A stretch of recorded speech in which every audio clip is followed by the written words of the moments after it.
Welcome to the Employco HR Chat. I'm Rob Wilson, and with me is Jason Eisenhut, our Vice President of HR. Hi, everyone. Thanks for joining us this week for our HR Chat. So, Jason, let's talk about DEI and the related discrimination issues that have come up over the last few months. It's been a hot button since President Trump took office. Yeah. In January, President Trump announced a few executive orders related to diversity, equity, and inclusion, or DEI. And then on March 19th, happy birthday, my brother Grant, that's his birthday. March 19th, the EEOC and Department of Justice issued a joint announcement or joint guidance outlining some of the framework related to DEI discrimination in the workplace. Typically, it's related to hiring, networking groups, terminations, and things like that.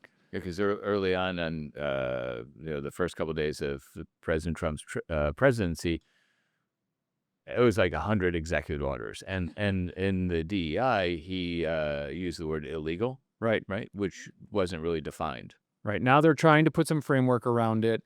So one of the things that the EEOC and Department of Justice have done is said, okay, no longer should employers, whether or not you have a good intention or not, no longer should employers specifically target certain groups for recruiting, favor one minority group or gender over another. If you have an affinity or networking group, let's say you've got your workplace has a women's focus group or networking group that meets every Friday at noon during a lunch hour. The guidance is it's probably okay to keep that group, but you shouldn't exclude, you can't limit and prohibit men from joining that group is kind of what the guidance is now saying.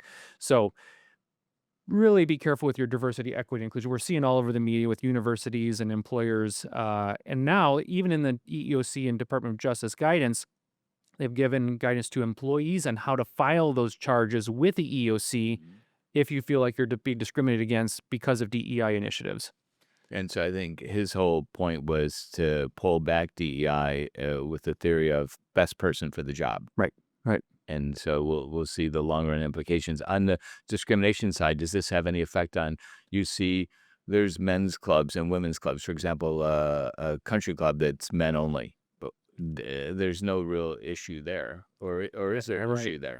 It is. I think some of these will have to be club, right? Right, and I think some of these will have to be vetted. That's more workplace. Our conversation today is more workplace, but I think that's a really good point. Like some of these are going to have to be vetted through the courts to see how it plays out, and maybe it's going to eventually rise up all the way through the Supreme Court to see what final decision is related to the workplace or university and student or private clubs and things like that. Yeah, so the main focus has been on one, the workplace, and then two, the university. He's really rolled back on higher education, the DEI requirements of if you're qualified to get into that university, it shouldn't be based on race, sex, or religion.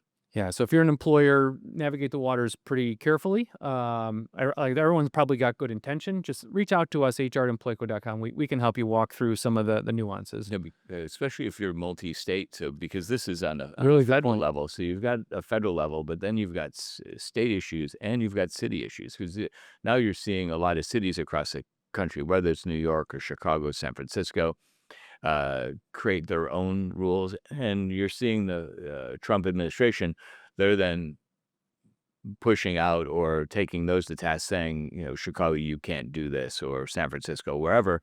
And somewhere like in Illinois, the governor's saying, hey, our state law trumps, no pun, and it trumps federal law. So it becomes a little tricky, especially if you're multi-state or multi-city business of, you've got the federal, but you also have the local law. Really good point. Yeah, and it gets tricky, and some of it we may need to find out in some of these court rulings to see which way employers should go. And you're seeing definitely a lot of court filings on both sides pushing back on the other. So it's a tough area to navigate. Yeah, exactly. So, but when you're trying to navigate, feel free to reach out to us at hr@employco.com. That goes directly to Jason. So happy to help. Love to help. And if you have other topics or questions or something that a good topic that you're grappling with, feel free to reach out, and happy to do a podcast or HR chat on that as well. We love the suggestions. So great. Thanks for joining us. Thank you.